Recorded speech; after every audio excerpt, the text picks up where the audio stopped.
Hello दोस्तों, चलिए आज के लेक्चर में हम सीखेंगे कोई भी स्ट्रक्चर का डैमेज डिटेक्ट करना हो तो उसका सिस्टमैटिक अप्रोच क्या रहना चाहिए, यानी systematic approach to damage detection. ये पढ़ेंगे बैठ के आराम से अपने अपने घर, और आपके साथ रहेंगे आपके अपने अविनाश सर। तो देर किस बात की, फटाफट शुरू कर देते हैं आज का लेक्चर। तो दोस्तों, जहां तक हम बात कर रहे हैं systematic approach towards the damage detection, इसमें एक प्रोसीजर हमें फॉलो करनी पड़ती है। उस प्रोसीजर में कई स्टेप्स लिए जाते हैं ताकि हम अच्छे से डैमेज जो है स्ट्रक्चर में उसको डिटेक्ट कर सके। अब इसमें जो पहली स्टेप है वो है हमारी प्रिलिमिनरी इन्वेस्टिगेशन, मतलब प्राइमरी स्टेज पे जो इन्वेस्टिगेशन करना है वो। अब इसमें क्या करना होता है ये देखते हैं। Structure kept in undisturbed condition. अब देखिए, जब भी आप प्रिलिमिनरी इन्वेस्टिगेशन कर रहे हो तो स्ट्रक्चर में कोई अल्टरेशन नहीं होगा या उसको डिस्टर्ब नहीं किया जाएगा, एज इट इज उसी कंडीशन में बस उसको देखा जाएगा। दूसरी चीज, photographs are collected of structural element.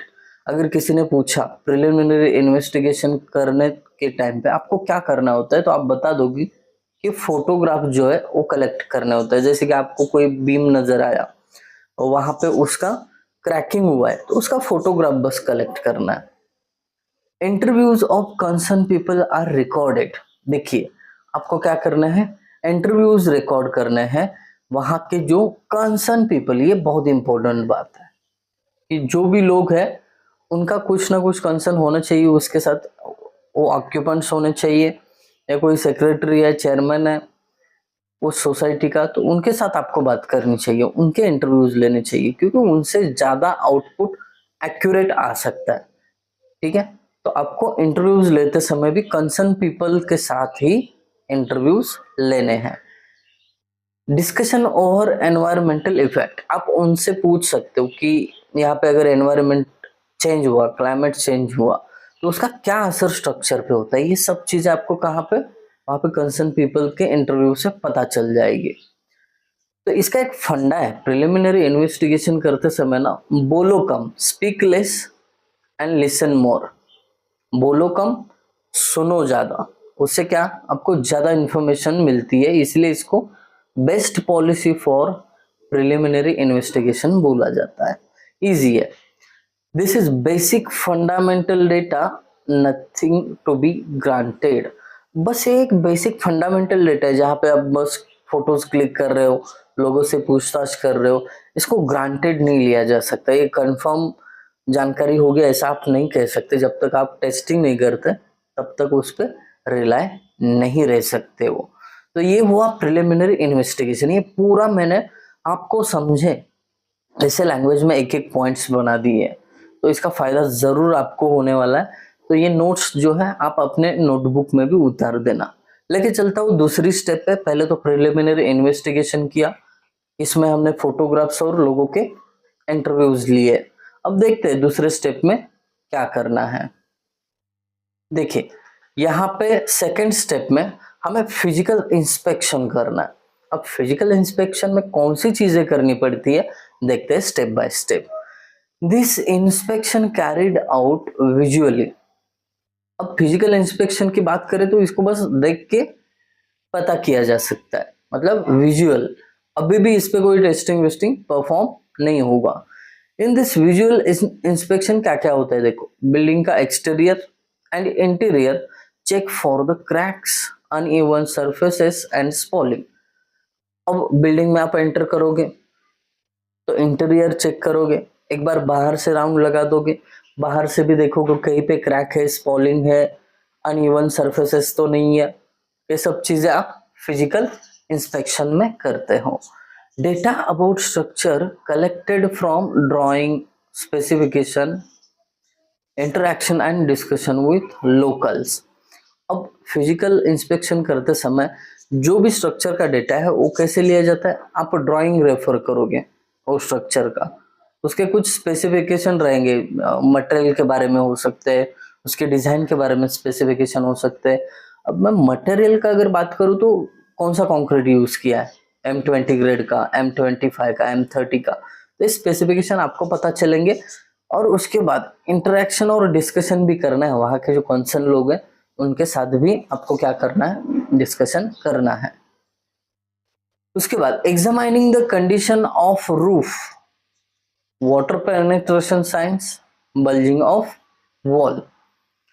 अब फिजिकल इंस्पेक्शन में और भी चीजें की जाती है, जैसे कि रूफ की कंडीशन क्या है वो देखी जाती है, कहीं पे वाटर पेनिट्रेशन साइंस है आपको दिखाई देता है, कहीं पे लीक रहेगा ना तो वहां पे वाटर पेनिट्रेशन के मार्क्स रहते हैं, ठीक है, कलर पे वो थोड़ा वाटर लीकेज का जो मार्क होता है ना उससे आप आइडेंटिफाई कर सकते हो कि यहाँ से लीकेज हो रहा है। उसके साथ साथ कहीं पे वॉल बल्ज तो नहीं हुई है, ये भी चेक करना पड़ता है। दूसरी चीज, in physical inspection broad information about structural behaviour, material, construction philosophy etc collected. तो फिजिकल इंस्पेक्शन में क्या क्या कलेक्ट किया जाता है, स्ट्रक्चर कैसे बिहेव कर रहा है, मटेरियल के बारे में जानना चाहता है, और कौन सी कंस्ट्रक्शन फिलोसफी यूज की है, कंस्ट्रक्शन के टाइम पे कुछ अलग फिलोसफी यूज की है, कैसा प्रोसीजर रहा था, ये सब चीजें कलेक्ट की जाती है फिजिकल इंस्पेक्शन के दौरान। अब आखिरी चीज, physical inspection helps to plan in situ testing. अभी तक हमने टेस्टिंग शुरू नहीं किया है, जब हम डैमेज को सिस्टमेटिकली डिटेक्ट कर रहे हैं, पहली चीज हमने देखी प्रिलिमिनरी इन्वेस्टिगेशन, जिसमें फोटोग्राफ्स निकाले और लोकल से इंटरव्यूज लिए, लोकल पीपल जो होते हैं उनसे इंटरव्यूज लिए। अब दूसरी चीज फिजिकल इंस्पेक्शन पे आए तो हम पहुंचे हैं बिल्डिंग में और विजुअली बस ऑब्जर्व कर रहे हैं बिल्डिंग में, कहीं पे क्रैक है, कहीं पे स्पॉलिंग तो नहीं है, कहीं भी वॉल का बल्जिंग तो नहीं हुआ है, फिर कुछ ड्राइंग्स रेफर कर रहे हैं, उससे जानकारी लेने की कोशिश कर रहे हैं, उस ड्राइंग को लेके लोगों के साथ बातचीत कर रहे हैं कि अच्छा ये इधर ऐसा है, या कुछ मेंटेनेंस रिपेयर का काम हुआ हो पहले उसके बारे में डिस्कशन कर रहे हैं। तो ओवरऑल देखा जाए फिजिकल इंस्पेक्शन में स्ट्रक्चरल बिहेवियर, मटेरियल के बारे में जानकारी ले रहे हैं, डन। और ये सब चीजों का फायदा किस में होता है, जो फिजिकल इंस्पेक्शन कर रहे हो इसका फायदा होता है जब एक्चुअल में आप फील्ड में मतलब स्ट्रक्चर पे जाके कुछ टेस्टिंग करोगे और उसका प्लान कर रहे हो ना, तो आपको ये फिजिकल इंस्पेक्शन की जानकारी काम आती है। So that's it about physical inspection. अब लेके चलता हूँ नेक्स्ट स्टेप की ओर। अब तीसरी चीज है हमारे पास मटेरियल का टेस्टिंग करना। पहला प्रिलिमिनरी इन्वेस्टिगेशन हुआ, दूसरा फिजिकल इंस्पेक्शन हुआ, अब आता है मटेरियल टेस्टिंग पे। Quality of material is tested by means of physical, chemical और अदर टेक्निक्स। तो अब हम मटेरियल टेस्टिंग में क्या क्या करते हैं, फिजिकल टेस्ट की जा सकती है, केमिकल टेस्ट की जाती है, या अदर कोई ultrasonic pulse velocity, NDT, non destructive test, destructive test, ये सब चीजें की जा सकती है। ये हमने पहले सेंटेंस में जानकारी ली।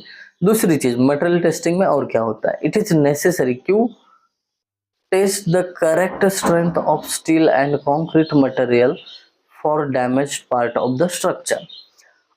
अब हमारा कहना यह है कि आपके स्ट्रक्चर में जो कंक्रीट और स्टील होता है ना, ये मेन कंपोनेंट होता है और इनका टेस्टिंग फॉर द स्ट्रेंथ ये बहुत जरूरी है, क्योंकि अगर स्ट्रेंथ उनका वीक हो गया हो, कम हो गया हो, तो स्ट्रक्चर फेल होने का चांस रहता है।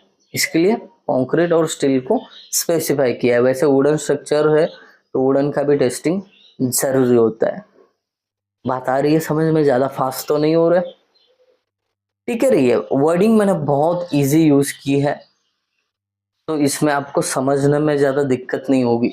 जो डिस्कशन कर रहा हूँ इस डिस्कशन से आपको फील्ड पे ले जाने की कोशिश कर रहा हूँ, वहां पे आपकी सोच, आपका अप्रोच क्या होगा ये बताने की कोशिश कर रहा हूँ। तो कंटाला मत कीजिए, आप पैशंस रखिए, धैर्य रखिए, आने वाला कल अपना होगा। चलिए, material of damaged element of structure is collected.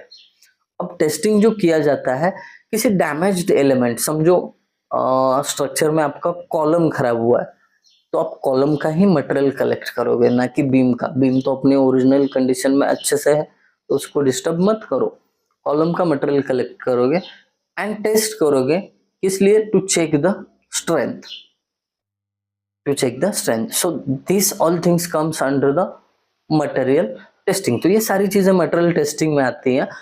अब लेके चलता हूँ नेक्स्ट पॉइंट पे, और ये अपना आखिरी पॉइंट होगा। इसके बाद के जो पॉइंट्स हैं हम पार्ट 2 में देखेंगे, तो ये आखिरी पॉइंट है, इसको समझ लेते हैं।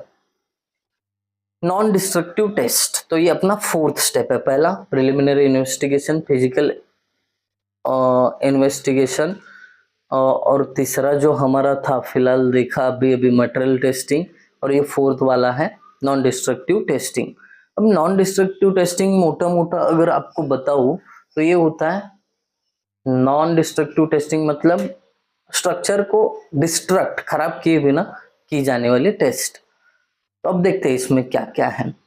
NDT is a wide group of techniques to analyze the properties strength of damaged concrete structure। तो NDT की बात करूं तो इसमें वाइड रेंज है टेक्निक्स की, बहुत सारी टेक्निक्स है जो यूज की जा सकती है। किस लिए?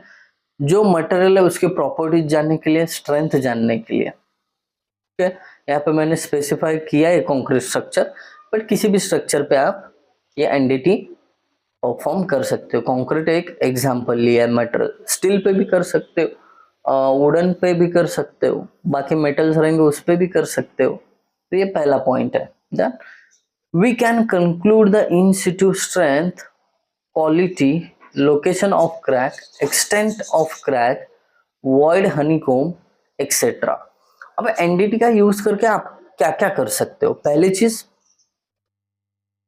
इन फील्ड, इन सिटू मतलब फील्ड में, एक्चुअल में वहां पे कितनी स्ट्रेंथ है वो स्ट्रक्चर की, क्वालिटी क्या है,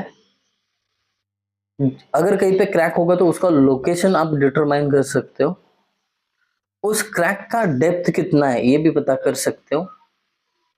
वॉइड हनीकॉम्ब मतलब अगर कास्ट करते समय कोई वॉइड अगर रहा हो स्ट्रक्चर में तो उसको भी डिटेक्ट किया जा सकता है using NDT, but it requires special knowledge. दोस्तों ये इतना आसान नहीं है, इसके लिए नॉलेज की भी जरूरत होती है। कुछ वेरियस टेस्ट होते हैं, वो परफॉर्म करने का स्किल आपके पास होना चाहिए। ठीक है, ये सारे टेस्ट हम देखने वाले हैं आगे, so don't worry. Non destructive test क्या क्या होते हैं, कैसे करने होते हैं, सब प्रोसीजर वगैरह सब देखने वाले। अभी तो बस सिस्टमेटिक अप्रोच देख रहे हैं। NDT is applicable where destructive tests have limited scope। अब NDT कब अप्लाई किया जाता है? जहां पे डिस्ट्रक्टिव टेस्ट पॉसिबल नहीं है, लिमिटेड एक्सेस है, वहां पे NDT use determine concrete depth. NDT का और यूज देखिए, कॉन्क्रीट की डेप्थ, बार का डायमीटर कितना है वो निकालने के लिए, बार का लोकेशन कहाँ पे वो पता करने के लिए, स्टील का करोजन कितना हुआ ये पता करने के लिए, और परमेबिलिटी पता करने के लिए। मानो कि आपके पास ड्राइंग नहीं है, आपको पता नहीं है कि कौन से डायमीटर का स्टील रेनफोर्समेंट आपने यूज किया था, ये पता ही नहीं है। अब कंक्रीट के अंदर है वो सब, अब कंक्रीट को फोड़े बिना आपको जानना है डायमीटर कितना है स्टील बार का। तो ये बार डायमीटर फाइंड आउट करने के लिए NDT परफॉर्म की जाती है, नॉन डिस्ट्रक्टिव टेस्ट। चलिए अब इसके बाद ये जो मेथड है इजी और लेस एक्सपेंसिव है NDT। एग्जाम्पल अगर देना चाहूँ तो रिबाउंड हैमर टेस्ट है, अल्ट्रासोनिक पल्स वेलोसिटी टेस्ट है, रिबार लोकेटर है, कोर टेस्ट है, pull out pull off test है। ये सारे टेस्ट जो है इनको नॉन डिस्ट्रक्टिव टेस्ट बोलते हैं। कभी कभी वाइवा में जब आपका MRS का वाइवा चलेगा उस टाइम पे पूछे जाएंगे नॉन डिस्ट्रक्टिव टेस्ट कौन सा है, डिस्ट्रक्टिव टेस्ट कौन सा है, उस टाइम पे आपको ये चीजें याद रखनी है। तो ये पार्ट 1 पार्ट 2 में कर लेते हैं, क्योंकि ज्यादा लेंदी वीडियो बनाऊंगा तो आप लोग कंटाल जाओगे। तो ये पार्ट 1 है systematic approach of damage detection का।